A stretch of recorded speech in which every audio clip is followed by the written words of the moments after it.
C'est toujours un grand plaisir de vous retrouver sur cette chaîne Africain Podcast TV dans son émission Africa View Débat. Bonjour, bonsoir mesdames et messieurs, où que vous soyez dans le monde. Bienvenue dans cette émission Africa View Débat. Cette émission est consacrée à l'actualité africaine sur tous les domaines, politiques, économiques, culturels, historiques et aussi avoir des invités de grandes personnalités. J'ai l'honneur et le plaisir de vous présenter M. Amidouli. Il est le président du mouvement Sopi de Kholine et aussi membre de l'opposition sénégalaise en France. Merci beaucoup, monsieur, d'avoir accepté mon invitation. Aladji, c'est tout un plaisir. Je te remercie pour l'occasion que tu nous donnes à chaque fois de pouvoir nous exprimer avec le monde, particulièrement la jeunesse africaine, et aujourd'hui avec le Sénégal. Je te remercie pour cette invitation-là. Merci beaucoup. Nous allons parler, comme vous l'avez si bien mentionné, nous allons parler du Sénégal. Nous avons vu ce qui s'est passé ces derniers jours au Sénégal, c'est regrettable. Avant tout, d'abord, toutes mes condoléances à toutes les familles qui ont perdu un de leurs. C'est vraiment déplorable. Personne n'y pensait à cela. Donc, quelle analyse faites-vous par rapport à ce qui se passe dans votre cher pays? Selon vous, comment le Sénégal se porte en ce moment? Aladji, tu me permettras d'abord de rendre un hommage aux familles des personnes disparues. Notamment, j'aimerais citer Pape Sadio de Diaoubé, Cheikh Koli de Ziguinchor. J'aimerais souhaiter un propre rétablissement au gendarme Mohamed K, qui a perdu sa main récemment suite à un jet de lacrymogène. Aujourd'hui, nous avons tous le cœur meurtri. Le Sénégal, vitrine de la démocratie africaine, a flanché. A flanché parce que c'est un ensemble de choses qui a explosé. Aujourd'hui, le Sénégal n'est plus ce qu'elle était avant. Nous avons un sentiment de honte vis-à-vis à nos voisins, vis-à-vis de nos voisins africains, qui prenaient exemple sur nous en partant du président Senghor, Abdou Diouf, Abdoulaye Wade. Malheureusement, aujourd'hui, le président Macky Sall a bafoué les lois et libertés. Nous ne sommes... Néanmoins, nous allons quand même rester debout. Nous allons rester debout pour la démocratie sénégalaise. Nous allons rester debout pour le Sénégal. Parce que je pense qu'à un moment donné, nous sommes arrivés dans une époque où il faudra changer les choses par soi-même. Par soi-même. C'est-à-dire que la population sénégalaise, la jeunesse sénégalaise, aujourd'hui, s'est décidée à changer les choses. Certes, nous avons des événements qui ont fait déborder le vase. Mais l'essentiel de cette lutte, l'essentiel aujourd'hui de cet acharnement, c'est simplement parce que la population sénégalaise, le peuple sénégalais en a plus que assez de ce type de gestion gouvernementale. Bien. Donc, on va parler quand même de cette révolte parce que vous savez très bien, il y a d'autres gens qui pensent que cette révolte est due à l'arrestation de Ousmane Sonko et aussi il y a d'autres gens qui pensent que ce n'est pas juste pour l'arrestation de Sonko. Donc, qu'est-ce qui se passe au Sénégal réellement? Selon vous, quelle est la raison de cette révolte? Alors, vous savez, c'est mal connaître les Sénégalais et c'est vraiment déplorable qu'un gouvernement, qu'un chef d'État ainsi que son gouvernement pense que aujourd'hui, le soulèvement populaire qu'il y a au Sénégal, c'est uniquement dû à l'incarcération du président du parti PASTEF, je vais le citer, M. Ousmane Sonko. Ce n'est pas ça. C'est un ras-le-bol. C'est un ras-le-bol. C'est un mélange de ras-le-bol, mais c'est un mélange d'une frustration, beaucoup de frustration des Sénégalais. C'est un cumul de 9 ans de règne de Macky Sall et d'oppression. Il faut le dire. Je ne parle même pas des opposants politiques qui sont passés par là. Partant de Karim Wade, Khalifa Sall, aujourd'hui à Ousmane Sonko, partant des lanceurs d'alerte, partant aujourd'hui aussi des activistes qui ont été incarcérés pour un oui ou un non. Je ne parle même pas de ces choses-là. Aujourd'hui, je parle de la frustration du peuple sénégalais. Je parle de la frustration de la jeunesse sénégalaise. Je parle de la frustration du peuple qui sont dans les zones rurales, qui n'ont pas la possibilité de se soigner, qui ne mangent pas à leur faim. Je parle de ces gens-là qui aujourd'hui veulent une rupture.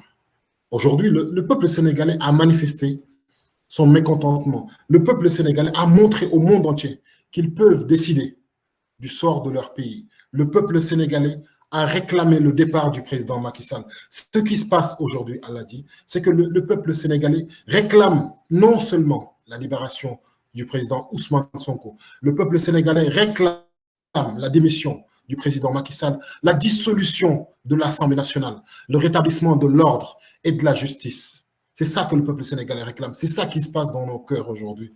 Qu'on soit au Sénégal ou dans la diaspora, nous sommes meurtris. Nous aurions voulu faire partie de ce combat-là, mais nous le faisons à notre manière. Aujourd'hui, je pense que vous avez vu les images. En France, les gens sont sortis. Le peuple sénégalais ne veut plus de cette dictature. Le peuple sénégalais ne veut plus de ce type de gestion. Aujourd'hui, il est plus que nécessaire que l'Afrique se réveille. Il est plus que nécessaire que la jeunesse africaine soit consciente que seul, je l'avais dit dans votre dernière émission, seuls nous pouvons changer les choses, elle l'a dit. Personne d'autre. Bien. Donc, on va parler aussi, on va parler d'Ousmane Sonko, parce que la plupart des gens, je pense très bien, ne connaissent pas qui est Ousmane Sonko. Donc, qui est Ousmane Sonko? Parlez-nous de lui. Et selon vous, quelle est la raison de son arrestation? Alors, elle a dit, moi, je suis pas du parti PASTEF. Je ne suis pas avec Ousmane Sonko. Je suis certes membre de l'opposition sénégalaise en France. Ousmane Sonko, c'est un des leaders de l'opposition sénégalaise qui a, on le dit bien, qui a amené une nouvelle touche dans la politique, qui a amené de nouveautés, qui a révolutionné. D'accord? Mais Ousmane Sonko, c'est aussi un des leaders de l'opposition qui dénonce les dérives du gouvernement, qui dénonce aujourd'hui la signature des contrats, qui dénonce aujourd'hui comment on appelle ça encore, tout ce qui s'est passé au Sénégal concernant les dérives financiers, les dérives fonciers. Ousmane Sonko a su braver ces dangers-là. Parce qu'il n'est pas facile d'être un opposant, un député à l'Assemblée nationale, d'être face aujourd'hui aux députés de la majorité et de dénoncer tous les détournements financiers et fonciers des hommes du président Macky Sall, de dénoncer aujourd'hui au vu et au su de tout le monde ce qui se passe réellement dans les contrats pétroliers, ce qui se passe réellement dans les contrats de pêche, ce qui se passe réellement dans le bradage de nos ressources. Ousmane Sonko, c'est un opposant sénégalais qui a su faire ça, qui a su prendre son courage, qui a su aujourd'hui révolutionner la politique sénégalaise. On était toujours resté dans cette politique où tu ne pouvais pas dire ce que tu pensais, parce que tu avais peur de représailles, parce qu'il y avait de la corruption derrière, parce qu'il y avait de la concussion derrière, parce qu'il y avait ce qu'on appelle chez nous des dessous de table qui étaient donnés, parce qu'il y avait des interventions derrière. Non, aujourd'hui, la politique sénégalaise a besoin d'être réformée.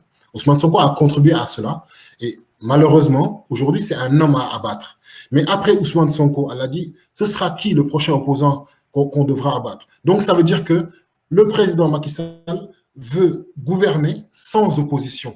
Il a enfermé Karim Wade, il a enfermé Khalifa Sall, il a enfermé Ousmane Sonko. Il veut gouverner sans opposition. Il n'y a pas un État, il n'y a pas de démocratie sans opposition, elle a dit, en Afrique. Et il n'y aura pas un gouvernement sans opposition au Sénégal. Ça, on est prêt à tout pour ça. Il n'y a pas de démocratie sans l'opposition. Là, je n'en disconviens pas. Mais pourquoi pas laisser la justice faire son travail? Elle a dit, tu parles de la justice. Une justice doit être juste, une justice doit être équitable, une justice ne doit pas être à deux vitesses. Une justice ne doit pas dépendre des autres pouvoirs. Aujourd'hui, au Sénégal, malheureusement, aucun opposant ne fait confiance à la justice sénégalaise. Nous sommes arrivés à un moment donné, nous étions le reflet de la démocratie sénégalaise, mais nous étions aussi le reflet en termes de justice. Nous étions un reflet. Mais aujourd'hui, on n'est plus un exemple dans ce sens-là. Mais c'est parce que nous ne faisons plus confiance à notre justice. C'est parce qu'aujourd'hui, des juges et des magistrats qui étaient censés à la retraite sont toujours retenus par le président Macky Sall, que nous ne pouvons pas faire confiance à cette justice-là. Ces mêmes juges et ces magistrats, ces mêmes députés qui sont à l'Assemblée nationale, tout cet ensemble de personnes-là font partie des gens qui votent les lois à l'Assemblée, font partie des gens qui exécutent les plans de Macky Sall, font partie des gens qui vont chercher les opposants chez eux, font partie des gens qui enferment les Sénégalais innocents. Que tu sois journaliste, que tu sois activiste, que tu sois opposant, c'est cette même justice-là. Et pourtant, je le cite ici, le président Macky Sall l'a dit le 31 décembre, Au Sénégal, il existe des hommes et des femmes. Si nous les enfermons, le pays va se soulever. Pourquoi il a enfermé le président Ousmane Sonko? Il aurait pu prendre conscience que c'est un leader. Le président Macky Sall l'a dit ouvertement. Je détiens des dossiers sur lesquels j'ai mis mon coude dessus. Et donc, quelle justice, dans quelle justice nous sommes? Dans quel Sénégal nous sommes? Mais encore une fois, elle a dit, cette justice-là, nous ne pouvons pas leur faire confiance. Le problème, il faut le régler au creuset. Le vrai problème, c'est la démission du président Macky Sall. C'est la dissolution de l'Assemblée nationale. C'est vraiment une rupture qu'il faut amener. C'est ça l'essentiel. Nous avons parlé pendant 8 ans.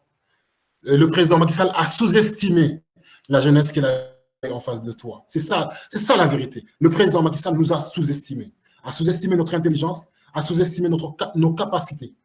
Mais aujourd'hui, depuis mercredi, le monde entier a vu ce qui se passe aujourd'hui au Sénégal.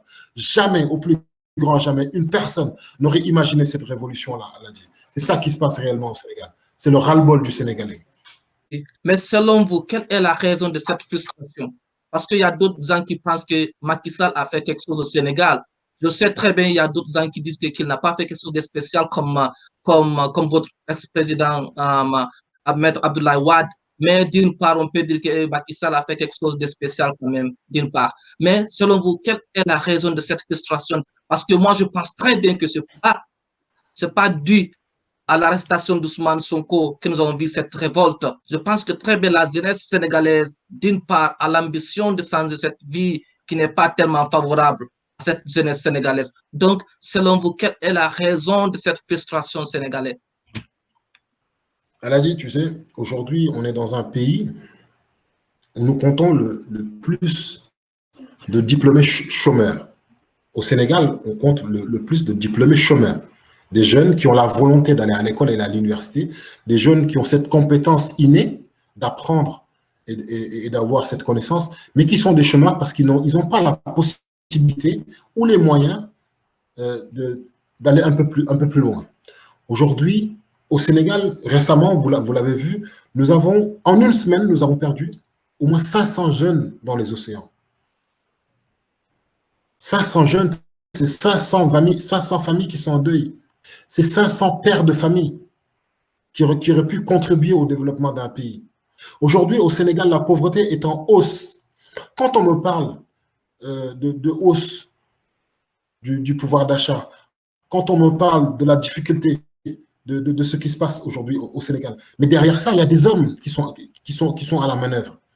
Quand vous gouvernez un pays, il faut prévoir. Gouverner, c'est prévoir. Quand vous gouvernez un pays, il faut prévoir certaines choses. Comment, avec la crise sanitaire, nous savons que c'est la récession économique dans le monde entier. Mais quand la crise sanitaire est arrivée au Sénégal, le président de la République est sorti et a fait un tollé, nous indiquant qu'il va débloquer des fonds. Mais ces fonds-là ne sont pas allés là où ils doivent aller. Même pendant le Covid, les Sénégalais étaient mécontents parce que les libertés étaient restreintes à cause des couvre-feux. Parce qu'aujourd'hui, les heures de travail ont été diminuées à cause du Covid.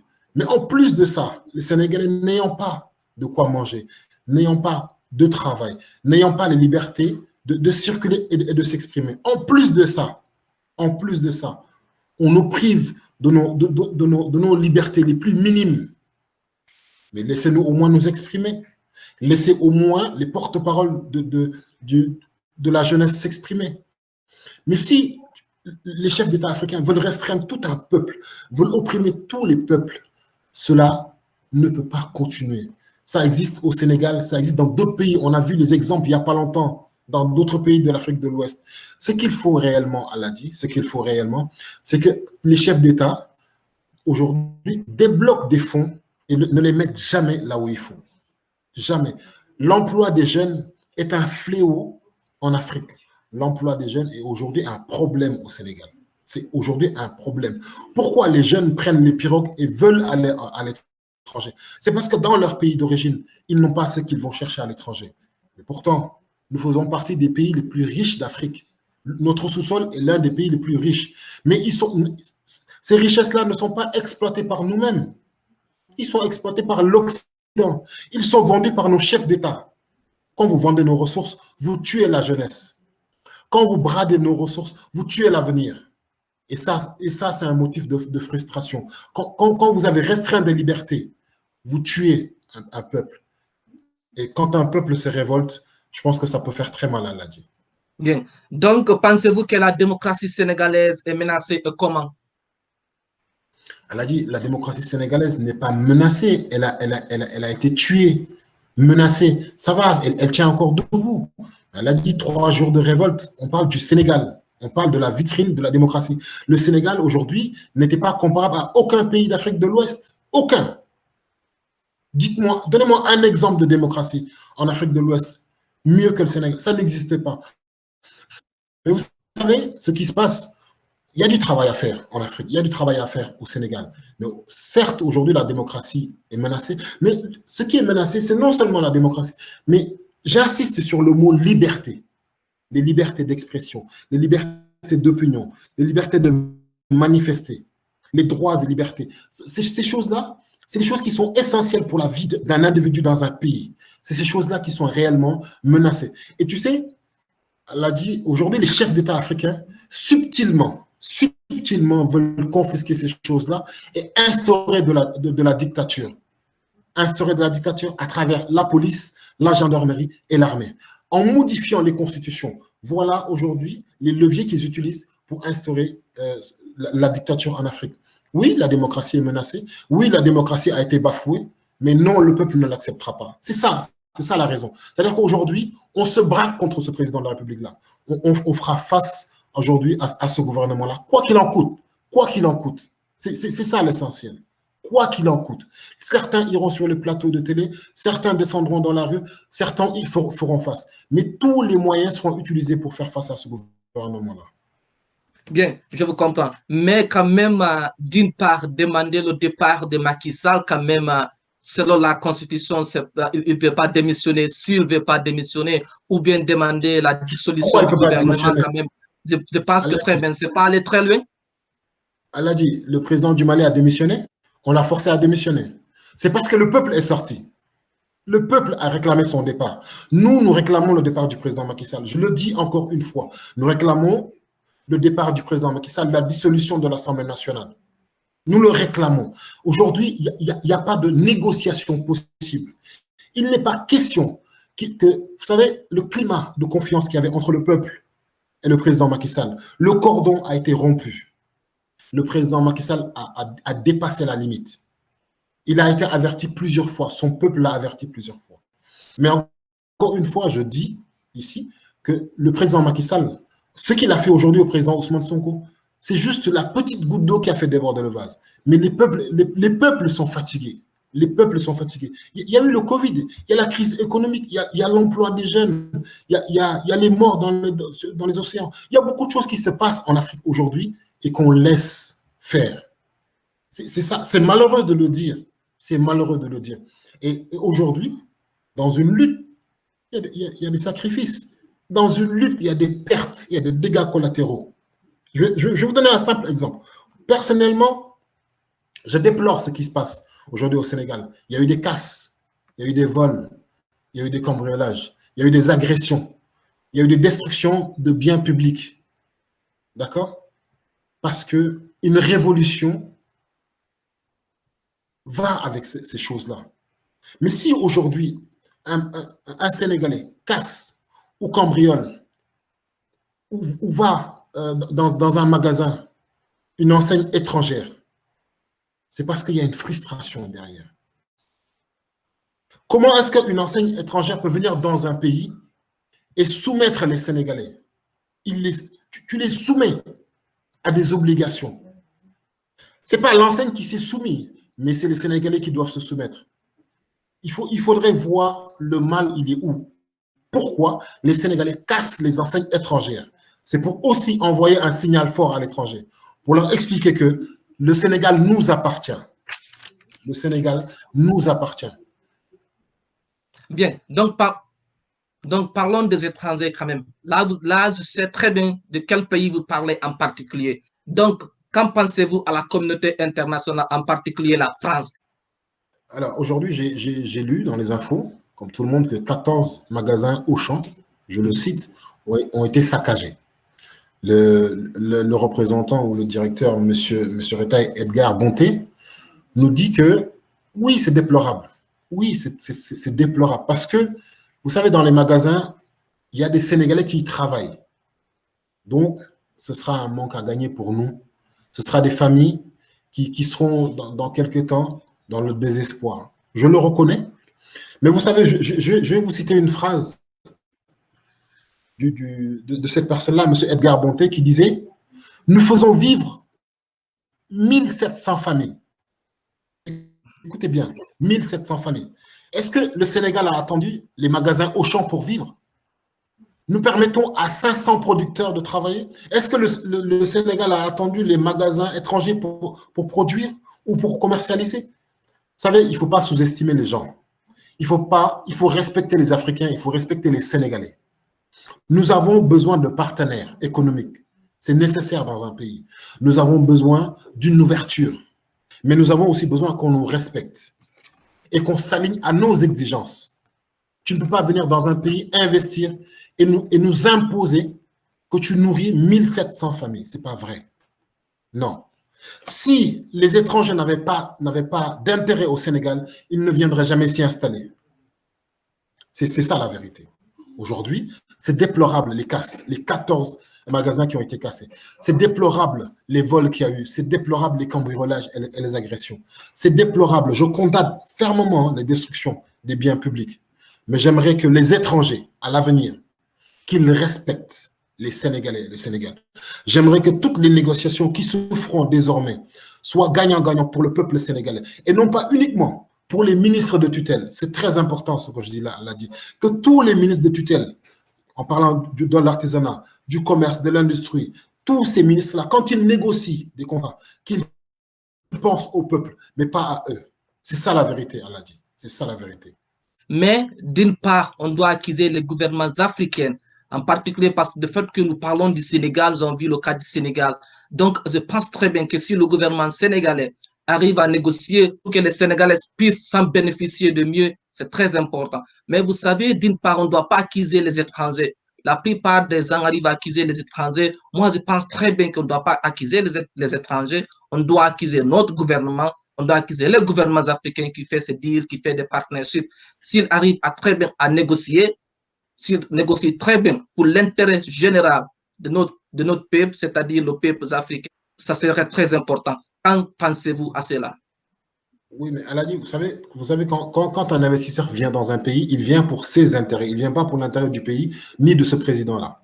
Quand un investisseur s'installe dans un pays, il ne vient pas pour produire de l'argent pour cet État-là.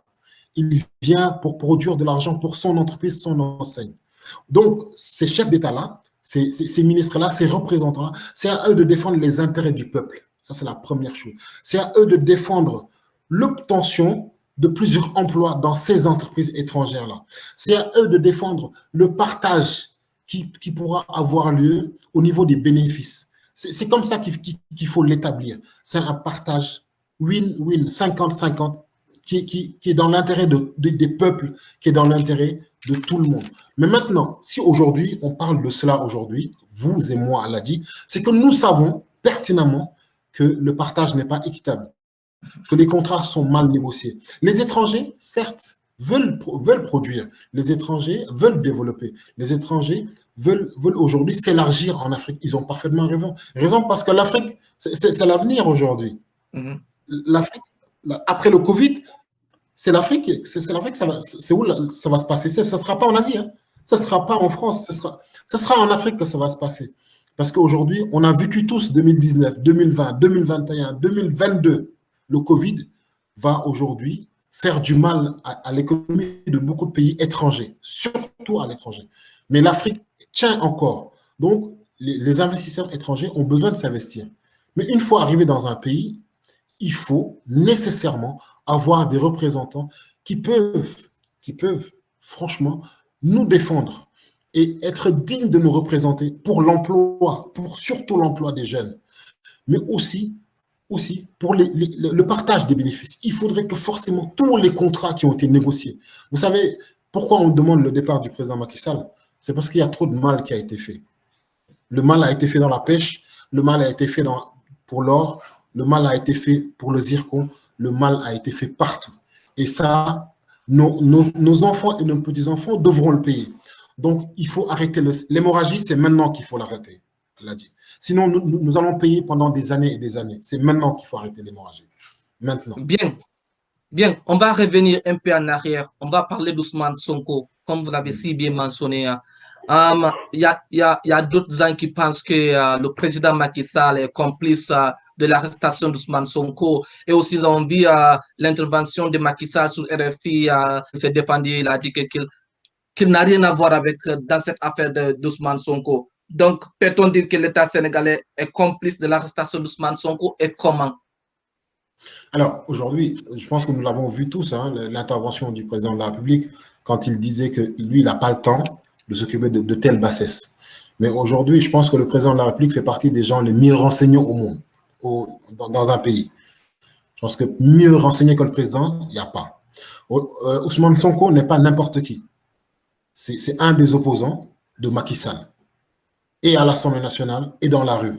Et je pense que ces derniers jours montrent que non seulement c'est un opposant qu'il faut craindre pour Macky Sall, mais en plus de ça, il lui a montré sa force et l'admiration que le peuple a pour lui. Maintenant, pour revenir à la question, est-ce que le gouvernement est complice de ce qui se passe aujourd'hui? Je vais vous donner un exemple. La semaine dernière, nous avons eu en une soirée tous les représentants du gouvernement qui ont été détachés sur les plateaux pour défendre cette image-là. Pourtant, vous et moi avons entendu que le gouvernement n'est pas responsable ou n'est pas complice de ce complot. Je cite le mot complot. Le président de la République l'a dit que lui, il n'est pas impliqué dans ce complot. Il l'a dit sur les chaînes étrangères. Mais nous, au Sénégal, nous, les représentants de l'opposition, nous savons réellement ce qui se passe. Maintenant, quoi qu'il en coûte, il faudra aussi que le président de la République applique la justice. Vous savez, un président de la République, c'est le président de tous les Sénégalais. Il devait être impartial. Mais si aujourd'hui on pointe du doigt le président de la République, si aujourd'hui on pointe du doigt le gouvernement sénégalais, c'est que forcément il y a une implication. Forcément, il y a une implication. Je vous donne un exemple. Le président Ousmane Sonko a été convoqué à la gendarmerie. Il a accepté d'y aller. Mais en pleine route, ils lui ont tendu une embuscade pour retarder son audition. Et depuis ce jour, il est retenu. L'État est impliqué ou pas? Je pense que l'État est impliqué. Je pense que la justice à deux vitesses est impliquée. Donc, il faudrait qu'aujourd'hui, que le président Macky Sall mette de l'eau dans son vin. Il faudrait que le président Macky Sall sache que c'est le président de tous les Sénégalais et qu'il sorte et qu'il doit faire une déclaration pour apaiser les tensions. Il doit faire une déclaration pour aujourd'hui montrer qu'il a été élu, d'après lui, à 58% par les Sénégalais. D'après lui. Mais je pense que si réellement c'était lui le président des Sénégalais, si réellement c'est lui qui a été élu, je pense qu'aujourd'hui, on n'en serait pas là. On n'en serait pas là. Mais s'il est impliqué, on le saura. S'il n'est pas impliqué, on le saura. L'histoire nous en dira plus. Bien, comme vous l'avez si bien mentionné aussi, parlant de Macky Sall, que Macky Sall devrait faire un discours. Donc, revenons un peu en arrière. Qu'en pensez-vous du discours du ministre de l'Intérieur? Vous savez, le ministre de l'Intérieur, Antoine Diome, a été maladroit. Il parle à la population sénégalaise. Il parle à ses frères et sœurs. Il parle à sa population, à son peuple. Vous savez, quand on parle à son peuple, il y a des mots qu'il ne faut pas utiliser. On ne peut pas traiter sa jeunesse de terroriste. Ce n'est pas possible. On ne peut pas traiter sa jeunesse de terroriste. Ce n'est pas possible. Non, ce n'est pas les mots qu'il faut utiliser. Certes, il faut déplorer les incidents, mais il faut aussi prendre ses responsabilités. Prendre sa responsabilité, c'est aujourd'hui faire marche arrière. Cela ne veut pas dire que c'est une once de faiblesse vis-à-vis du gouvernement ou vis-à-vis du ministre de l'Intérieur. Non. Aujourd'hui, ils vont protéger les biens des gens, mais ils ne protègent pas les Sénégalais. C'est aujourd'hui qu'il faut protéger les biens des gens parce que le peuple s'est levé? Non. Il fallait prendre des mesures bien avant. Le ministre de l'Intérieur, pour revenir à son discours, il a été très maladroit. Son message n'est pas passé. son message n'est pas passé. Les Sénégalais ne l'ont pas entendu. Parce que les Sénégalais s'attendaient à un message d'apaisement. Il a attisé le feu. Aujourd'hui, il a attisé le feu. Et ce que je pense, c'est ce que pense quelqu'un comme Nathalie Yamb, c'est quelqu'un comme Kémy Seba, ainsi de suite. Toutes ces personnes-là, à l'unanimité, on pense qu'il a été maladroit. Ce n'est pas comme ça qu'on s'adresse à son peuple. Ça, c'est la première chose. La deuxième chose, ce n'est pas lui qu'on attendait. On attendait le chef de l'État du Sénégal. C'est lui qu'on attendait. Pourquoi se cache-t-il derrière son ministre de l'Intérieur? Il doit sortir et parler à son peuple. C'est ça qu'on attend. Bien. Donc, selon vous, quelles sont les conséquences de cette révolte? Et pensez-vous que la jeunesse sénégalaise veut un changement de pouvoir? Alors, nous voulons, oui, nous voulons. Je pense que ça, on le dira jamais assez depuis maintenant 8 ans. Malheureusement, Macky Sall est arrivé au pouvoir et quelques temps après, les Sénégalais n'en voulaient plus. Du moins, la majeure partie des Sénégalais. Nous voulons certes un changement de mœurs et de mentalité. Nous voulons un changement de comportement. Mais je pense qu'aujourd'hui, le gouvernement que nous avons en face, à qui on a confié toutes nos institutions, nous ont montré leur incapacité, nous ont montré leurs limites. Et à cause de ça, on est obligé de leur infliger ce qui se passe. On est obligé de leur transmettre le cri de cœur du peuple sénégalais, c'est-à-dire qu'ils doivent rendre le tablier, qu'ils doivent démissionner. Nous souhaitons simplement, en toute transparence et la paix, que le président de la République démissionne. C'est ça, c'est le plus beau cadeau qu'il peut nous faire. Nous souhaitons simplement que le président de l'Assemblée, que l'Assemblée nationale soit dissoute. C'est le plus beau cadeau qu'il peut faire à son peuple, à la jeunesse sénégalaise. On ne veut pas de guérilla, on ne veut pas de guerre civile, on ne veut rien. Tout ce qu'on veut, c'est qu'il parte. Voilà, on l'a dit pendant des années. On l'a dit. J'ai fait une émission avec toi, on l'a dit. Aujourd'hui, on l'a dit avec d'autres mots. Mais tout ce qu'on veut, c'est le changement. Et le changement premier, c'est changer celui qui est à la tête du pays. Bien. Donc, comme je l'avais si bien dit, d'une part, moi, je pense que très bien demander cette démission si aller un pays très loin, parce qu'il n'a pas fini son mandat, il peut continuer, mais laisser la justice, oui, mais laisser la justice faire son travail, je pense que c'est la meilleure des solutions en ce moment. Actuellement, on n'a pas de justice. Je sais très bien. Okay. Oui, je n'en disconviens pas. Je suis d'accord avec vous, monsieur, mais juste laissons la justice faire son travail parce qu'il a été accusé de viol et ainsi de suite. Donc, je pense très bien qu'il a des preuves. Il va démontrer qu'il a des preuves. Je pense que très bien la justice fera son travail. De fait que même, je pense que très bien Macky Sall veut la paix au Sénégal d'une part parce que nous avons vu ce qui s'est passé ces derniers jours. C'est déplorable, c'est regrettable. Il y a eu des pertes de vie. On n'accepte pas cela, surtout un pays comme le Sénégal, surtout par rapport à la démocratie. C'est inadmissible de voir cela. Mais d'une part, demander le départ du président, quand même, je pense que très bien, c'est aller très loin. Donc, on va parler aussi des solutions, parce que vous êtes un opposant, vous êtes écouté. Donc, quelles sont les solutions que vous devrez mettre en place, ou bien quelles sont les solutions à mettre en place pour sortir de cette crise? Et qu'en pensez-vous aux chefs religieux? Alors, je vais revenir sur un point, Aladi, que tu as mentionné tout à l'heure, par rapport à la justice et par rapport à la manière de faire. Vous savez ce qui s'est passé ces derniers jours? Le gouvernement du Sénégal a censuré les réseaux sociaux. C'est-à-dire qu'au Sénégal, ils avaient des problèmes, c'est-à-dire on est revenu à l'âge de la pierre, des problèmes de téléchargement de gigas d'Internet. C'est-à-dire qu'il y a eu une réduction pour éviter cette transmission-là des images et de tout ce qui se passe au Sénégal. Il y a eu récemment une communication qui a été adressée à certaines chaînes de télé, des chaînes nationales. Pourquoi? Parce qu'ils diffusent la vérité. Mais, et vous me dites que ça, ce n'est pas de la dictature? Non. Je pense qu'il y a un problème derrière. Donc, quand un gouvernement va jusqu'à vouloir censurer des chaînes de télé, va jusqu'à vouloir censurer Internet, jusqu'à même vouloir mettre un projet de loi, parce que l'histoire de l'Internet, c'est un projet de loi que le gouvernement va introduire à l'Assemblée nationale, c'est parce que c'est une dictature rampante. Ça, je pense que c'est clair et net. Parce que si tu veux avoir le monopole de toutes les institutions, avoir le monopole de la communication, avoir le monopole de tout ce qui se passe dans un pays, c'est que tu veux mettre en place une dictature. C'est ça. Maintenant, la solution ou les solutions. Aujourd'hui, ce pays-là, qui est le Sénégal, est ingouvernable. Le Sénégal, aujourd'hui, le président Macky Sall ne peut pas continuer à le gérer. C'est très simple. Si la paix revenait aujourd'hui, si la stabilité revenait aujourd'hui, je vous l'ai dit tout à l'heure, le climat de confiance entre le peuple et le gouvernement du Sénégal, ainsi que son président, a été rompu. Le cordon a été rompu. Il n'y a plus de confiance. Et quand il n'y a pas de confiance, il y a une rupture. Quand il y a une rupture, il faut se séparer. Nous voulons que le président se sépare de ce pays-là. Maintenant, vous me dites qu'il doit continuer son mandat. Comment est-ce qu'on peut continuer un mandat?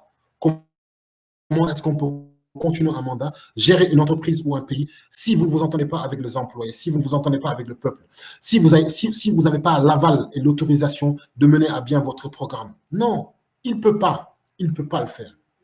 Il faut, vous savez, je vous le dis encore une fois, c'est au président Macky Sall de sortir et de parler avec son peuple, d'apaiser le peuple. C'est à lui de sortir. Nous sommes des opposants, nous sommes des porte-voix, nous sommes des ambassadeurs du peuple sénégalais. Nous, notre mission est de dénoncer. Notre mission est de nous braquer, notre mission est de faire face. Mais aujourd'hui, nous l'avons dit et redit plusieurs fois. Nous avons dit au président Macky Sall de faire attention aux contrats de pêche. Nous avons dit au président Macky Sall de faire attention aux contrats pétroliers. Nous avons dit au président Macky Sall de faire attention à la jeunesse sénégalaise. Il a écouté personne. Mais quand vous n'écoutez pas, voilà ce qui se passe. Maintenant, nous avons une réalité au Sénégal. Nous avons le pouvoir temporel et nous avons aussi le pouvoir qui est en place aujourd'hui. Nous avons chez nous des chefs religieux qui sont très écoutés et très respectés, que je salue au passage. Ces personnes-là, je dirais le contraire du président Macky Sall, ne sont pas des citoyens ordinaires. Les chefs religieux, chez nous, ne sont pas des citoyens ordinaires. C'est des hommes qu'il faut écouter et respecter. Ce que le président Macky Sall a oublié de faire et a refusé de faire. Et le résultat, vous l'avez vu, je l'ai vu. Ils l'ont appelé, ils lui ont donné des conseils, ils l'ont mis en garde. Il n'a pas voulu écouter, il n'a pas voulu respecter les conseils de ces gens-là. Le résultat, il est là. Voilà. Quel est votre mot de la fin? Alors, moi ce que j'aimerais dire, dans un premier temps, vous savez, on se bat tous pour l'intérêt collectif. Ce n'est pas pour l'intérêt individuel. Le message que j'aimerais transmettre à l'opposition sénégalaise, c'est qu'à travers cette lutte, aujourd'hui, par cette occasion, ne confondons pas les luttes. N'allons pas dans la précipitation et dans la partisanerie. Faisons attention à ne pas faire ce qu'on appelle de la récupération politique. C'est très important. L'opposition doit être unie, que ce soit au Sénégal et dans la diaspora. L'opposition doit se battre ensemble, avoir le même mot d'ordre. Évitons la partisanerie et évitons la récupération politique. Maintenant, aujourd'hui, nous avons appelé à la révolution. Nous avons appelé à descendre dans la rue. Mais nous déplorons tout ce qui se passe en termes de casse et de vol, en termes de destruction de biens publics. Parce que ces choses-là, ces édifices-là et ces institutions nous appartiennent. Elles ont été faites et construites avec notre argent. Donc, je demanderai à la jeunesse sénégalaise de ne pas se tromper de lutte, et que les institutions, si elles sont détruites, elles devront simplement être reconstruites avec notre argent. Et aujourd'hui, je souhaite à ce que le président de la République, Macky Sall, revienne à la raison et qu'il écoute simplement son peuple. C'est tout ce que je lui demande. Bien. Merci beaucoup d'avoir accepté mon invitation, monsieur. Aladi, c'est toujours un plaisir de participer à cette émission-là. Aujourd'hui, tu nous donnes encore une fois l'occasion de nous exprimer et de parler à notre jeunesse, de parler à notre peuple qui, grâce à elle, on est devenu aujourd'hui ce qu'on est. Je te remercie beaucoup. Merci.